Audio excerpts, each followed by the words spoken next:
They hadn't looked back when they left.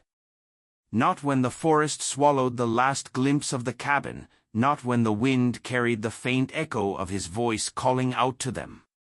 But days later, something pulled them back, not hunger, not fear, but something they didn't understand.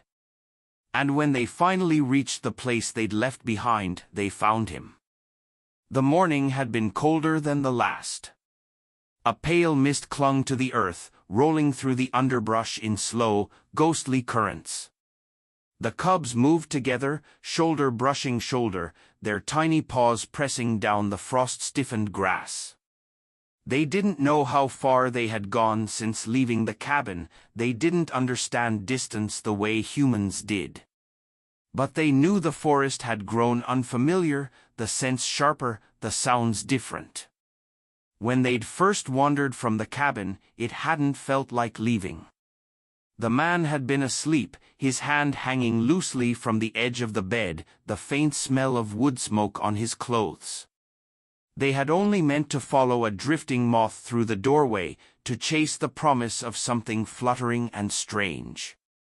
But one step led to another, and soon the cabin was behind them, hidden by trees that grew thicker, taller, darker. The days after were not easy. They learned that food did not come in a metal bowl at dawn, that water did not wait in a wooden trough by the cabin wall. They dug at roots, licked dew from leaves, pressed their noses to the cold ground in search of something edible. Nights were the worst. Without the man's fire, the dark felt endless. They curled into each other, their fur warm but never quite enough, listening to the far-off cries of animals they didn't know. Still, something about the man lingered in their minds. The smell of his hands, earth and pine sap. The sound of his voice, low and calm. The way he would hum when he moved around the cabin, chopping wood or stirring a pot. They didn't have words for these memories, they only had the feeling they left behind. On the fifth morning, as they lapped from a shallow stream, the smaller cub lifted its head. Its ears twitched toward a sound the other didn't notice at first, a rhythm faint and uneven, like footsteps slowed by time. The larger cub froze, water dripping from its chin, and listened. The sound faded into the distance, and with it came a pang neither could explain. That night, the wind shifted. It carried with it something faint but familiar. The scent caught in their throats and made them lift their heads, noses twitching. The larger cub took a step in the direction it came from. The smaller one followed without question. The journey back was different from the one they had taken away. Their paws knew now to avoid certain rocks that shifted under weight, to skirt around the hollow log that hid the bitter smell of a badger. Hunger followed them, but it was no longer the sharp, desperate kind. This was something else, a pull, steady and unrelenting. The forest began to change. Trees grew more spaced, the underbrush thinning into soft beds of moss. The sound of running water returned, louder now, and with it came the memory of the stream near the cabin, the one the man had let them splash in on warm days. The smaller cub hesitated near a bend in the path, glancing over its shoulder. The forest behind them seemed endless, a shadowed wall. The larger cub waited, patient, until the smaller one stepped forward again. By the seventh dawn since they'd left, the air carried the unmistakable scent of smoke. Not the sharp, wild kind of a forest fire, but the deep, steady smell of burning logs. The larger cub's pace quickened, paws striking the ground with new energy. The smaller one followed, its breath puffing in white clouds. And then, through the weave of pine trunks, the cabin appeared. It looked smaller than they remembered, as if the forest had grown taller in their absence. The roof sagged in one corner, the walls darkened by weather. But the sight rooted them in place, their paws sinking into the damp earth. From the open doorway, a figure stood. The man's shoulders were hunched, his flannel shirt loose around him. His face, lined and wind-worn, was turned toward the trees as if he'd been staring at them for a long time. The larger cub took a step forward, the smaller one following. The man's eyes widened, and something in them, relief, disbelief, something softer, made the air feel warmer. He didn't move at first. Then, slowly, he crouched down, resting a hand on his knee. His voice, when it came, was rough, like it had been too long since he'd used it for speaking. "You came back," he whispered. The cubs didn't know the words, but they knew the sound. They crossed the space between them without hesitation, the frost crunching under their paws. When they reached him, the man's hands sank into their fur, holding them as if they might disappear again if he let go. Somewhere deep in the forest, the wind shifted again, carrying the scent of pine and snow. But here, by the cabin, all they could smell was him. The man's hands were colder than they remembered, but his touch was the same. His fingers moved slowly through their fur, as if relearning its texture, as if reminding himself it was real. The cubs leaned into him, pressing their weight against his knees until he was forced to brace himself with one hand in the frost.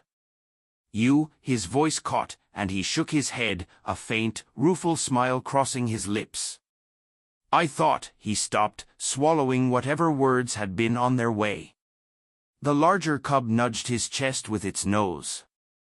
The smaller one sat, curling its paws beneath itself to keep them warm. The man let out a breath that misted in the cold air, then straightened. "Come inside," he murmured. They followed him through the doorway, just as they had so many times before. The cabin was dim, the only light coming from the faint orange glow of embers in the stone fireplace. The air inside was warmer, carrying the scent of smoke, pine, and something earthy, dried herbs hanging from the rafters. The man closed the door behind them, his movements slow, almost hesitant, like he feared the sound might startle them. He set a kettle on the hearth, then turned back to them. "You're thinner," he muttered softly, not as a reprimand, but with the worry of someone who noticed every small change. The larger cub wandered to the corner where a low wooden trough used to sit. It sniffed the empty space, then looked at the man. He caught the glance and sighed. "Not much here," he said, his voice heavy. "Haven't had reason to keep it full." He moved to a small table by the window and opened a cloth bag. The smell that came from it made the cubs' noses twitch, dried fish, the kind he used to give them when the weather turned cold. He set a piece in front of each of them. They ate without hesitation, the salt and oil sharp on their tongues, and for the first time in days, the hollow ache in their bellies began to ease. The man sat on the edge of his bed, elbows resting on his knees, watching them. His eyes were tired, the skin around them creased from both years and worry. Every now and then, he'd shake his head slightly, as though he couldn't quite believe they were there. Outside, the wind picked up, rattling the cabin walls. The smaller cub flinched at the sound, but the man spoke quietly, "It's just the wind." His voice had the same calm cadence it had always had, the same tone that had once lulled them to sleep beside the fire. When they had finished eating, the larger cub padded toward the bed and rested its chin on the man's knee. He reached down, running his palm over its head. "You've been out there long enough," he murmured. "Longer than I ever wanted you to be." The smaller cub climbed onto the folded blanket at the foot of the bed, curling its body into a tight ball. The man leaned back, resting his hand on its side. The warmth beneath his palm felt fragile, as if the cold from outside still lingered deep in their fur. He spoke again, this time softer, almost to himself. "I thought maybe you'd forgotten." Or maybe, his voice trailed off, but the silence said the rest. that he had feared the forest had swallowed them for good. The cubs didn't understand the words, but they understood the way his breathing slowed, the way his shoulders eased. In the space between the crackle of the fire and the wind outside, the air felt less like waiting and more like being. The man stayed like that for a long time, not moving except to stir the fire when it began to fade. When the kettle began to whistle, he poured himself a tin mug of tea. The scent of it, strong and bitter, mixed with the cabin's warmth, wrapping around them all. At some point, the smaller cub drifted to sleep, its chest rising and falling beneath the man's steady hand. The larger cub stayed awake, eyes following every movement he made, as if afraid he might vanish again if not watched closely. He noticed and chuckled softly. "I'm not going anywhere." But the truth was, outside the cabin, the forest still waited. It carried dangers that even the man's presence couldn't erase. And as much as he wanted to keep them safe within these walls, a part of him knew the forest had already claimed part of them. They were not the same cubs who had once chased moths under his watch. By nightfall, the sky was heavy with clouds, the air tasting of snow. The man lit a single oil lamp, its glow soft against the wooden walls.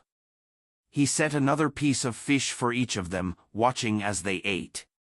When they finished, the larger cub rested its head on his boot. The smaller one didn't even lift its head from the blanket. "You'll stay here tonight," he said firmly, though the words were more for himself than them. Outside, the first flakes began to fall, whispering against the roof. The man glanced toward the window, then back at them.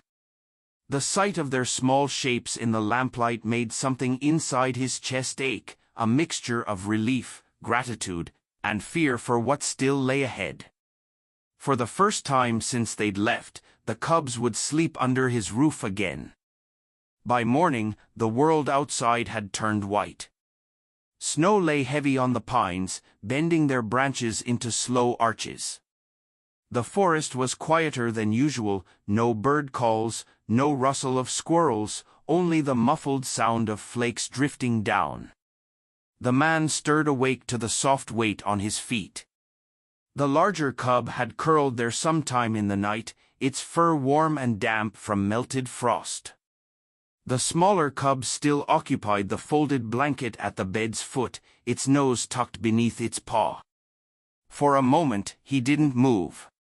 He simply listened to their breathing, the fire's faint crackle, the wind pressing against the cabin walls. It had been years since he'd woken to the sound of anything other than the forest's lonely rhythm. When he did rise, the cubs blinked sleepily but didn't follow immediately. He stoked the fire until flames licked at the logs again, then set water to boil. As the steam began to rise, the larger cub padded over, nosing his leg. "Hungry again, huh?" he murmured. He opened the cloth bag and took out the last of the dried fish. As they ate, he glanced toward the frost-misted window. Something in the back of his mind whispered caution, the forest was not this silent without reason. By midday, the snow had thickened. The cabin's windows blurred under a thin sheet of frost. The man sat at the table, a mug between his hands, watching the cubs explore the room. The smaller one had found the old wooden trough again, pawing at it as if expecting it to fill with water. He made a note to take it outside later, chip away the ice, and fill it from the stream. The larger cub was different.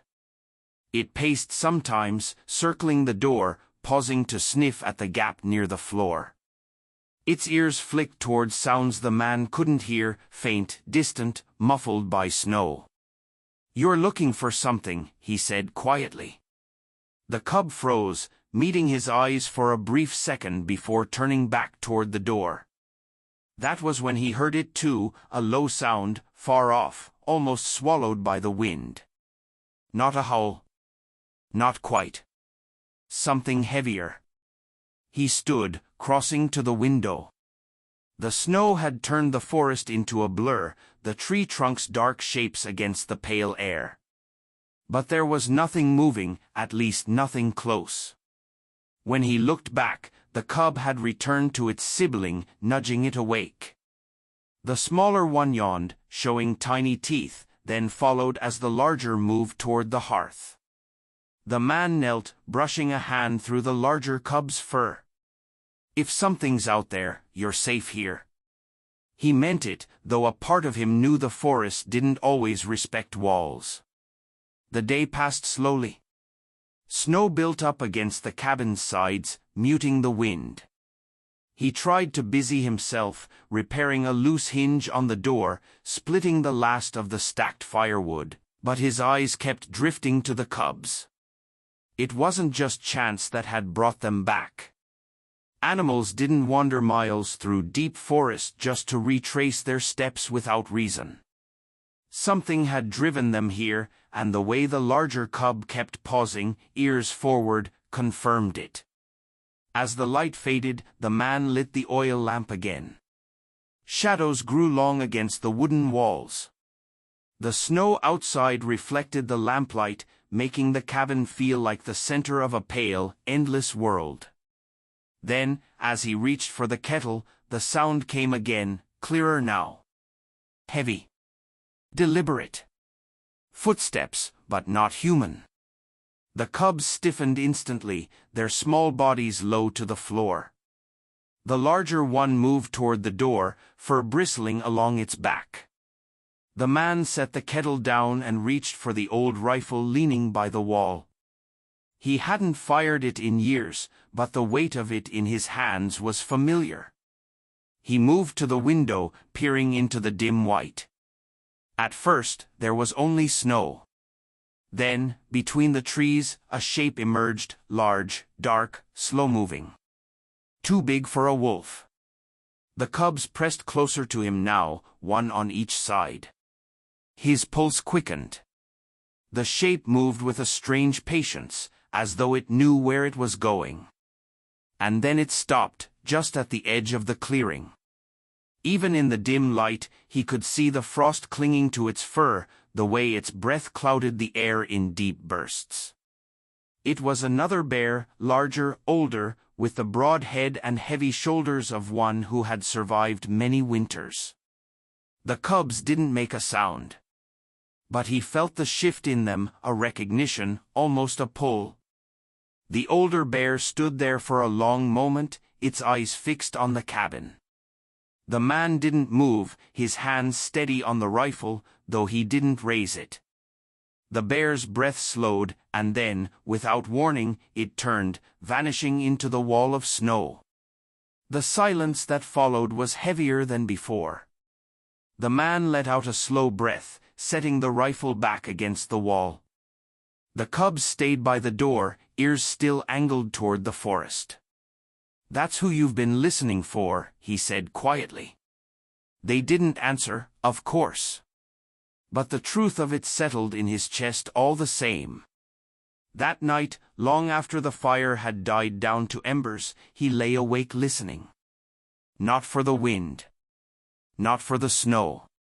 But for the sound of footsteps returning. The morning after, the snow had stopped, but the world remained muted under its heavy white blanket. The forest was still, holding its breath in that strange, watchful way it sometimes did after a storm. The man moved quietly about the cabin, his boots soft on the wooden floor. The cubs trailed him at first, but the larger one kept drifting to the door, pressing its nose against the narrow gap near the floorboards. Every now and then it would lift its head sharply, ears angled toward the forest. He noticed. He'd always noticed. Years in the wilderness had trained his eyes to catch the smallest shifts in behavior, the kind that told you a storm was coming, or that something was stalking the tree line. This wasn't random fidgeting. This was waiting. He poured water into the wooden trough, now thawed and scrubbed clean, and set it down near the hearth. The smaller cub drank immediately. The larger one ignored it, still fixated on the door. "You saw him," the man said quietly, crouching beside it. "Or, you knew he was near." The cub blinked at him but didn't move. He sighed and sat back on his heels. The older bear's image wouldn't leave his mind. The size of it, the stillness, the way it had looked at the cabin and nothing else, that wasn't chance. And it wasn't aggression. It was something closer to claiming. He wasn't naive. Wild animals didn't have tidy explanations for their choices. But he also knew the forest ran on bonds invisible to the human eye. The cubs hadn't wandered back here for no reason, and the older bear hadn't come to the edge of the clearing without knowing exactly what was inside. He spent the morning splitting more wood. The sound of the axe cutting through the cold air echoed across the clearing. Each swing was a rhythm, something to keep his thoughts from wandering too far. The cubs stayed inside, watching from the window. By midday, he noticed the larger cub had stopped pacing. It sat by the hearth now, eyes half-lidded, but he could see the tension in its body, a readiness to move. The smaller one had curled up on the blanket again, the picture of contentment. He couldn't help but think the two wanted different things. When the sun reached its lowest point, he decided to walk the clearing's edge. The snow crunched under his boots, crisp and dry. The air smelled faintly of pine and the cold iron tang of ice. At the far side of the clearing, near the place where the older bear had stood, he found the tracks. Broad, deep impressions in the snow, each one spaced with the slow, deliberate stride of something that had nowhere to hurry to.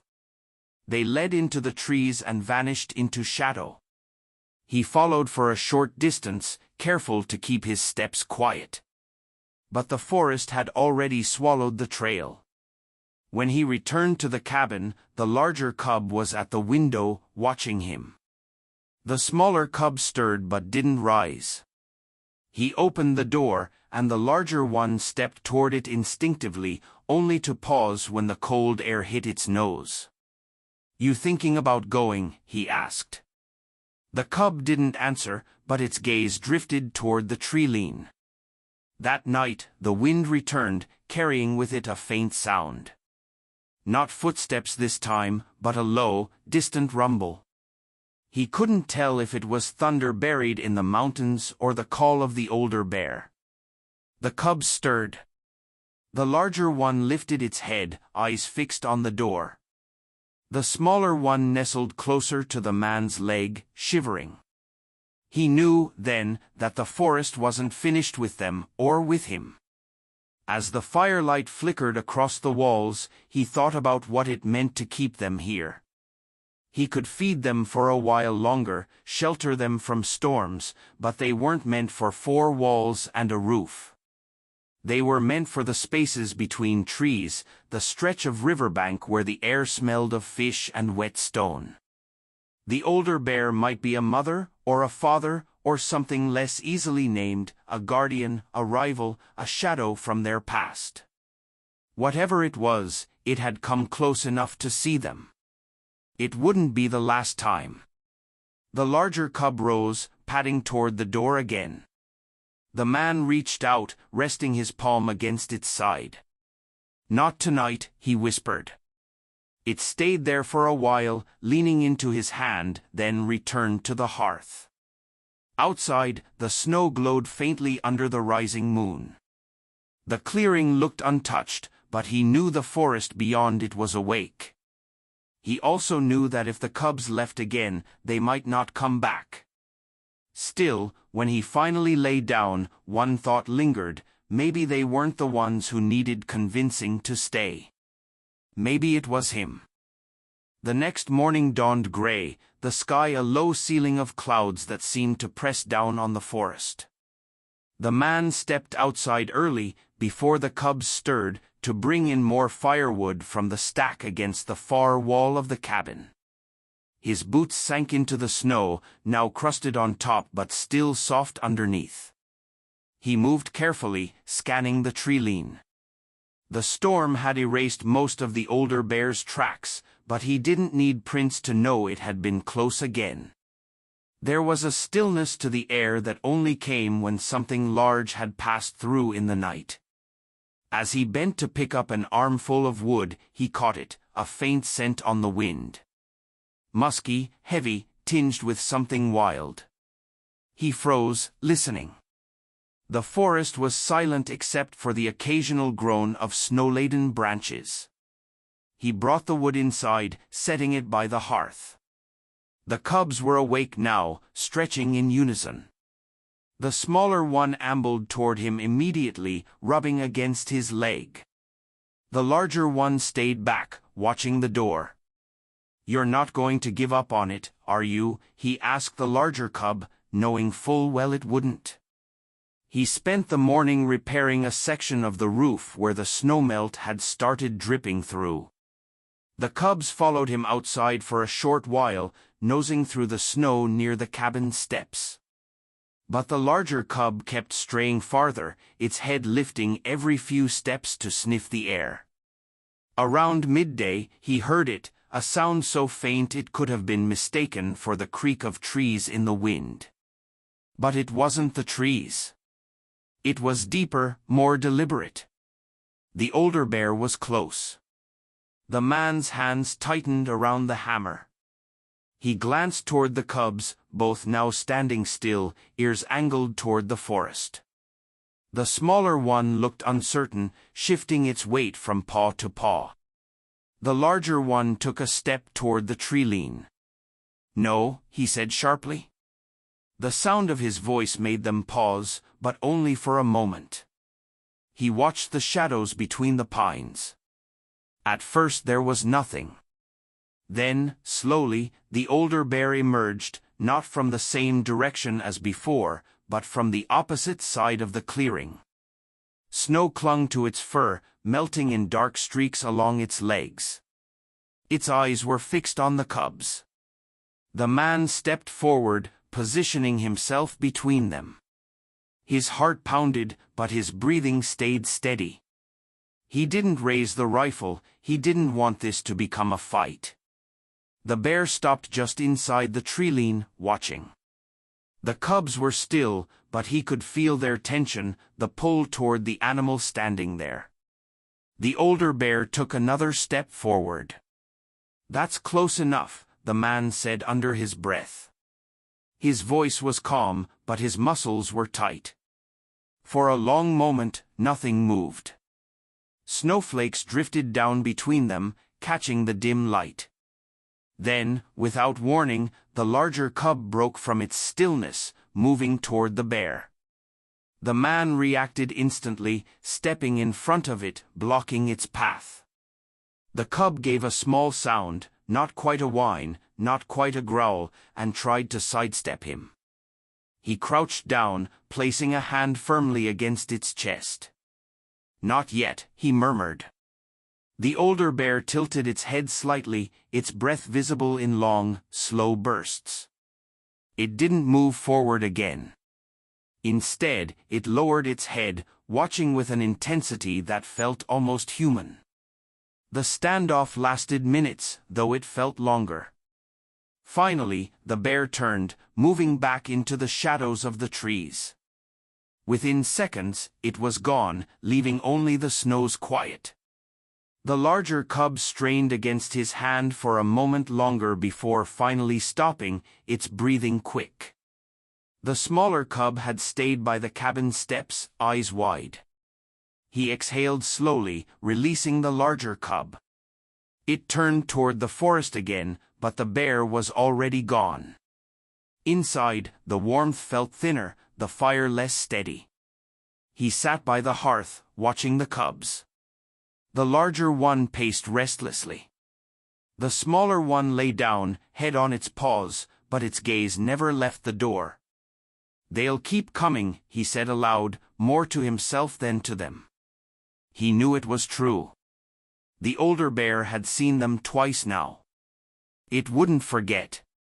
The question was whether it meant harm, or whether it was here to reclaim what was once its own. And deep down, the man knew the answer didn't matter.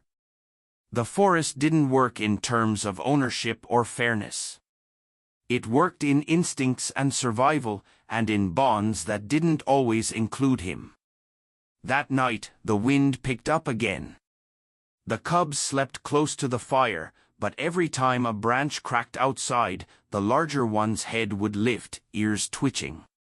He stayed awake long after he should have slept, his hand resting on the rifle by his chair.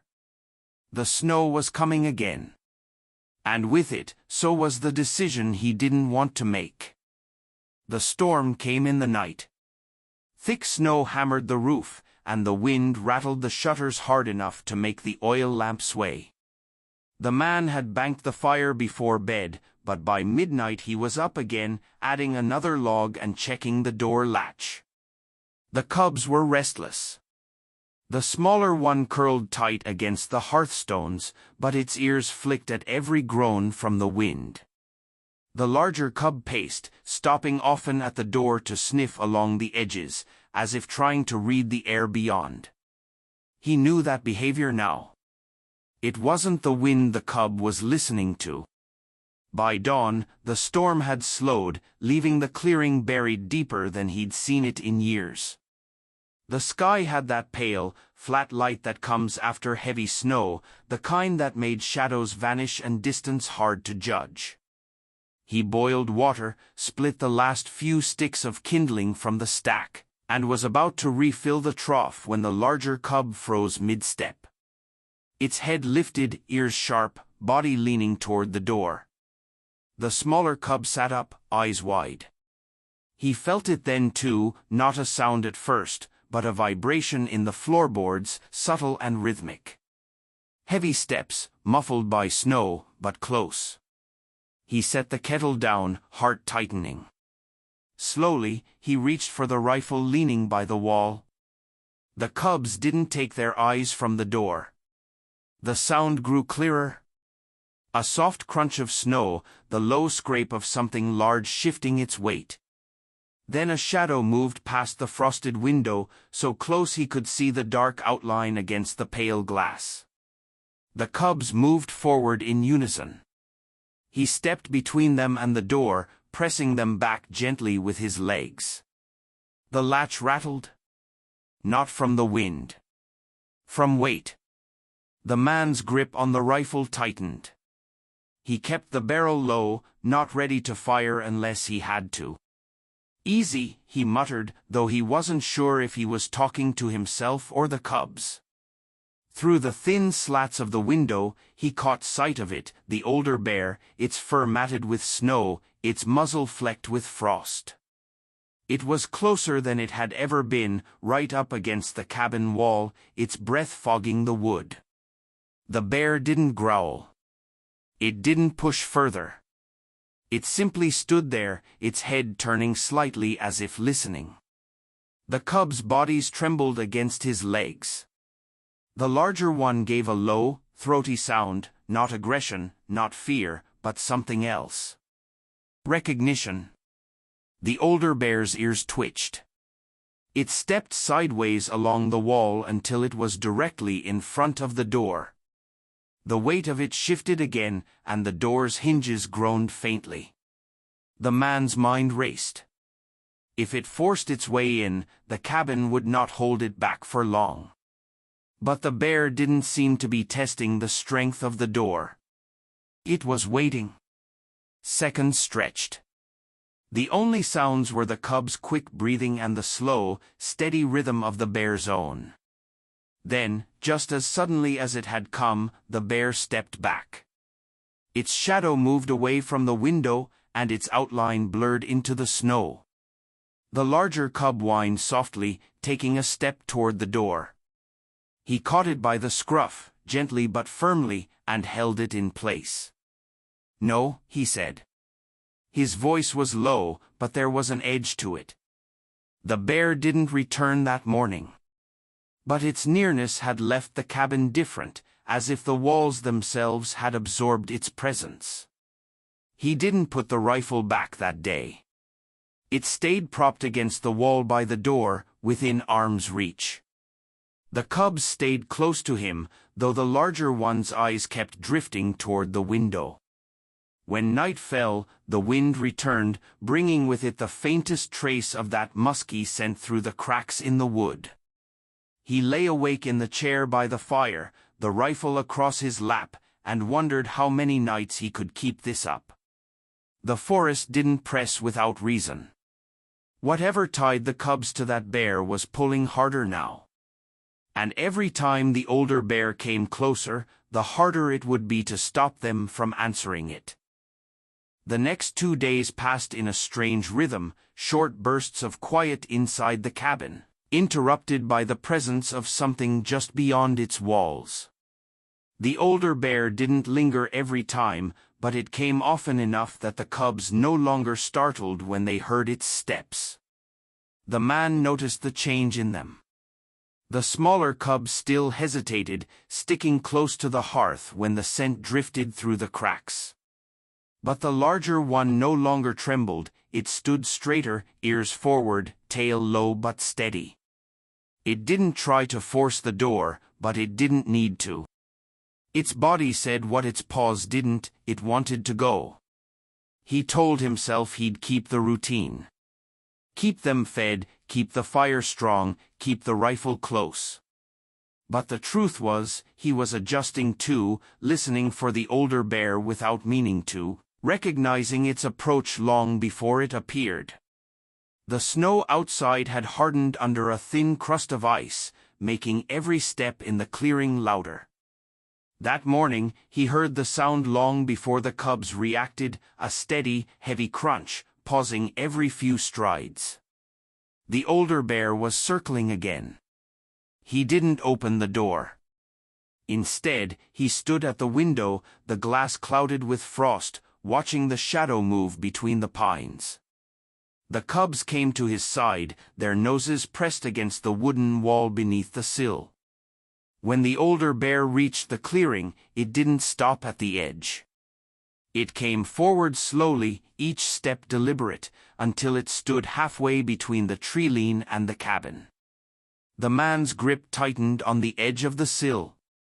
The bear's head was up, its dark eyes fixed not on him, but on the cubs. It gave a low sound, a deep, resonant rumble that seemed to settle in the floorboards. The larger cub stepped forward.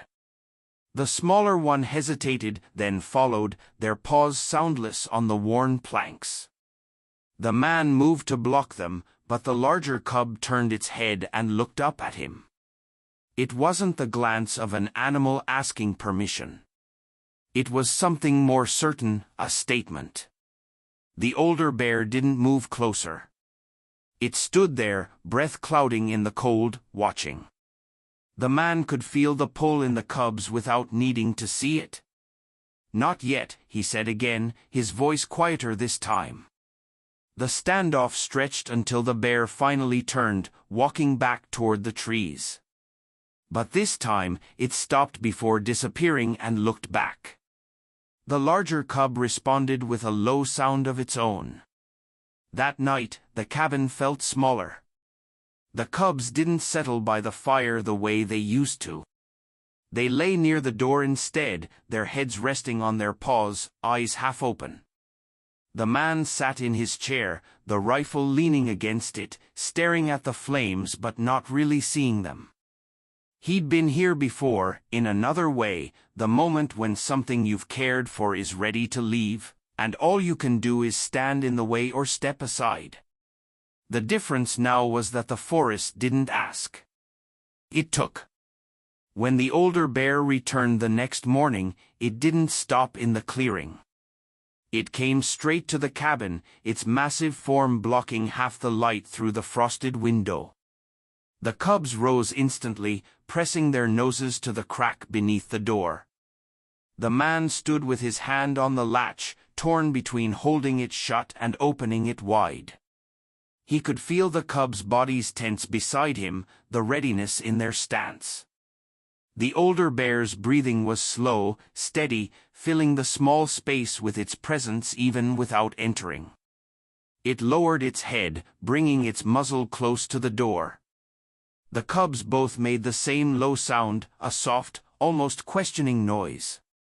The man's heart hammered in his chest. He could open the door. Let them see each other without the barrier. Let the cubs choose. But the thought of the door swinging wide and the snow swallowing them in an instant made his grip tighten. The bear stayed there for a long minute, then stepped back. Snow crunched under its weight as it turned toward the forest. The larger cub moved with it, pressing against the door as if it could follow. He stepped between them again, kneeling to block its path. "Not yet," he repeated, though the words were starting to sound like they belonged more to him than to them. The cub froze, then stepped back, but its gaze never left the door. That night, the older bear didn't come. The absence was somehow worse. The cubs shifted restlessly in their sleep, their paws twitching as if they were running in dreams. The man didn't sleep at all. He knew the visits wouldn't stop until a choice was made. And he could feel the moment drawing closer, the one where his grip on the latch would either hold or let go. The snow had stopped falling, but the cold had deepened. The air outside was sharp enough to sting the lungs, the kind of cold that made every breath feel like pulling glass. The man woke before the light had fully reached the clearing, his joints aching from the night spent in the chair by the fire. The cubs were already awake. The smaller one sat by the hearth, warming its paws against the stone. The larger one was stationed at the door again, its head tilted as if listening to a voice too faint for human ears. He poured water from the kettle into the trough and set out the last strips of dried fish. The smaller cub ate immediately, but the larger one didn't move. Its focus was locked on the forest beyond the walls. He'd been putting it off, telling himself he just needed a few more days, that the older bear might lose interest, that the cubs might settle again. But he knew better. The forest didn't send the same shadow to your door over and over without purpose. By mid-morning, the sound came again. Not cautious this time, but steady, direct. Heavy steps moving through the crusted snow, no pause, no circling. The older bear was coming straight for them. The man rose, the rifle in his hand out of habit more than intent. The cubs moved toward the door, both of them this time. The smaller one stayed close to its sibling, but he could see the tension in its stance, torn between curiosity and fear. The steps stopped right outside. The shadow blocked the light through the window, and a moment later, the deep, rumbling call came again. It wasn't a threat. It was something else entirely, a sound that seemed to settle in the cub's bones. The larger cub pressed its nose to the crack beneath the door, then looked back at him. Its eyes were bright, almost impatient. The smaller one hesitated, then mirrored the movement. He stood there, one hand on the latch, the other still holding the rifle loosely at his side. If he opened the door, he knew what would happen. The cubs would step into the snow, their paws sinking into the cold, and they would follow the bear. Maybe not far, maybe just to the tree-line, but maybe farther. If he kept it shut, he could buy more time. But time wasn't what they wanted anymore. It was what he wanted. The bear didn't move, didn't test the door. It simply waited. He crouched beside the cubs, one hand resting on each of their backs. The larger one leaned into his touch, but its weight was already shifting toward the door. The smaller one stayed still, eyes flicking between him and the faint outline through the frosted glass. "You're not mine to keep," he said, the words quiet, heavy. "I just had you for a while." The cubs didn't understand the words, but they stilled at his voice. He closed his eyes for a moment, then stood. His fingers found the latch. The door creaked as it swung open, the cold rushing in instantly, biting his skin. The older bear stood just a few feet away, its breath hanging in slow, heavy clouds. It didn't look at him, its eyes were on the cubs. The larger cub stepped forward first, paws crunching into the snow. The smaller one followed, slow but steady. The older bear lowered its head, sniffing them both in turn. The man stayed in the doorway, rifle still loose in his hand but pointed toward the ground. His chest ached with a tightness he couldn't name. The bear gave a low sound again, softer this time, and turned toward the forest. The larger cub followed immediately. The smaller one glanced back at him once before moving after its sibling.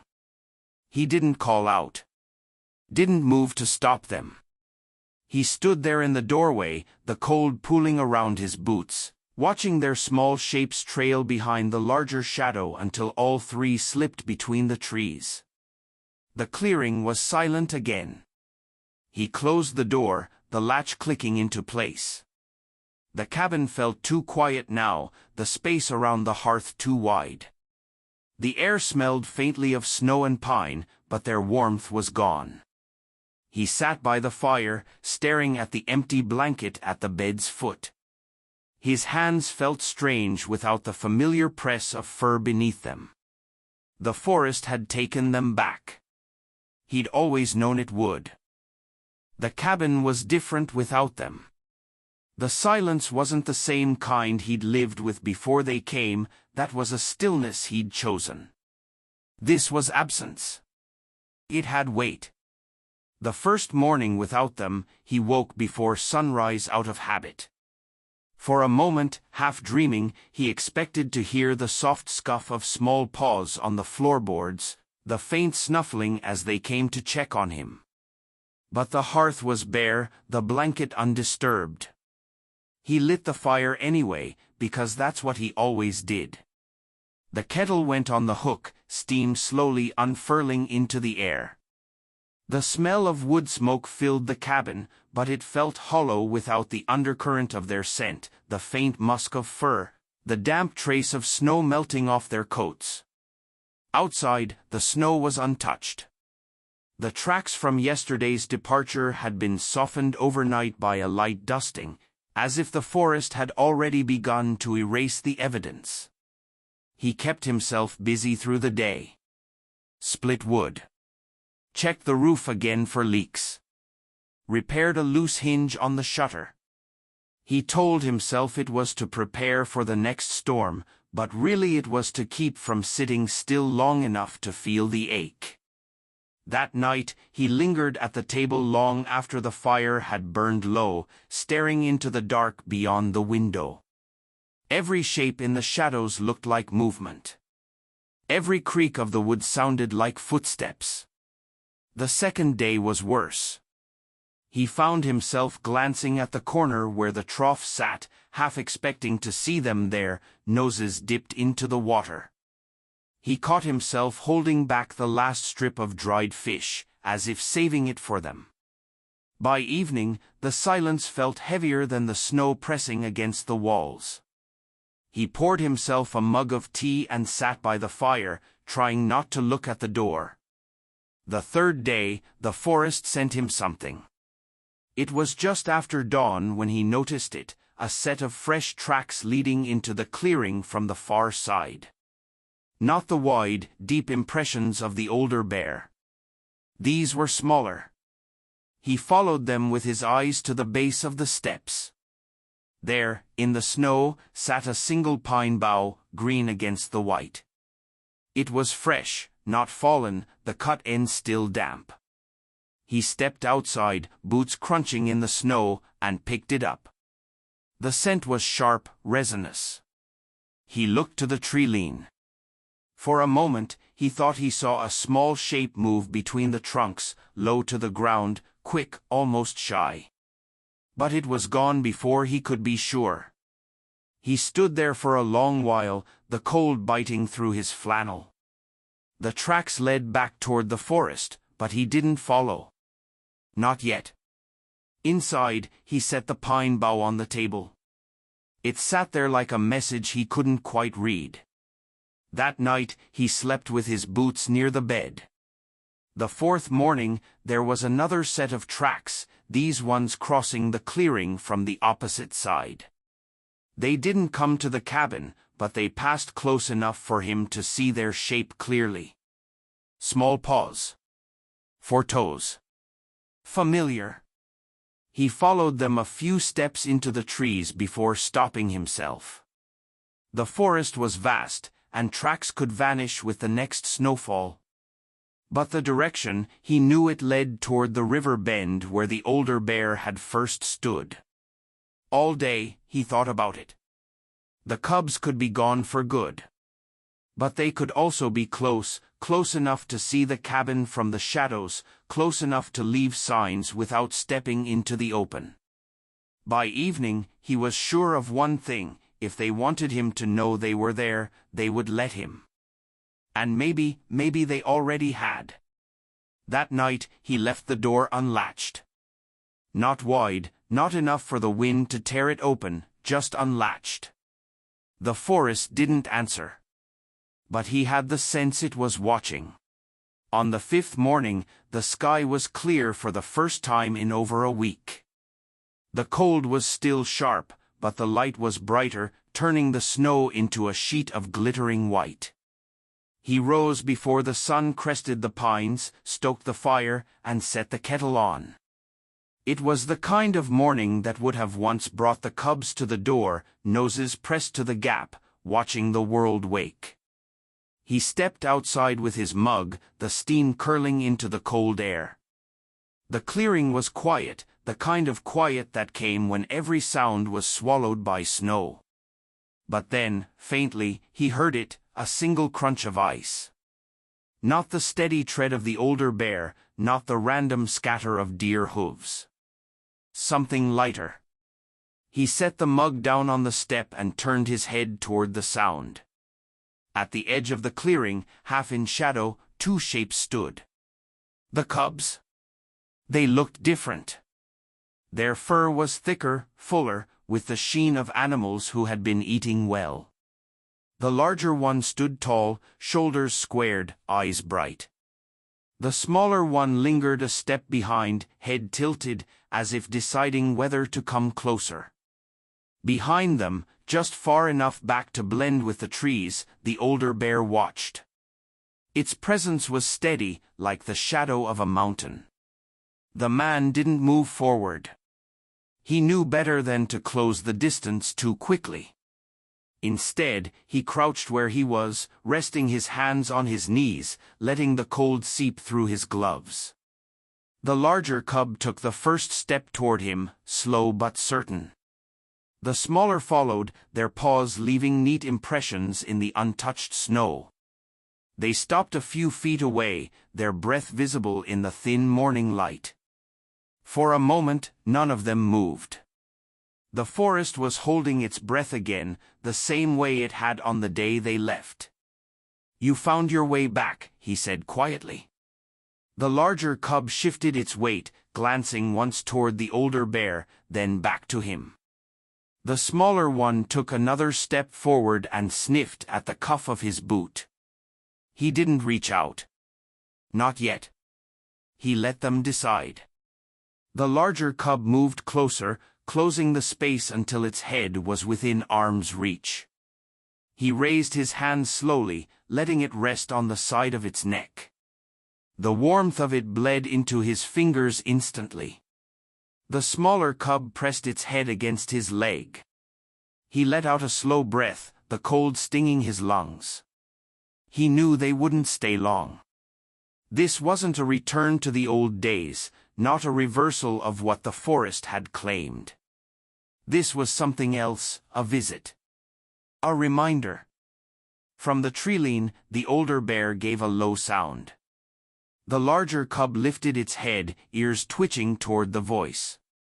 The smaller one hesitated but didn't move away from him.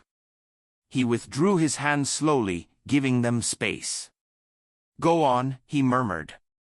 The larger cub turned first, heading back toward the trees with the same steady gait it had always had. The smaller one lingered for a heartbeat longer, looking up at him with an expression he couldn't name, before following. They joined the older bear without hesitation. The three shapes stood together for a moment, framed against the dark pines. Then they turned and slipped into the forest. The clearing was empty again. He stayed outside until his fingers began to ache from the cold. The paw prints in the snow were sharp and clear, leading to the treeline, then vanishing into shadow. Back inside, he set the mug on the table and sat in his chair by the fire. He didn't feel the same hollow ache as before. They were gone, yes, but not lost. The forest had given them back to him, if only for a moment. And sometimes, he thought, that had to be enough.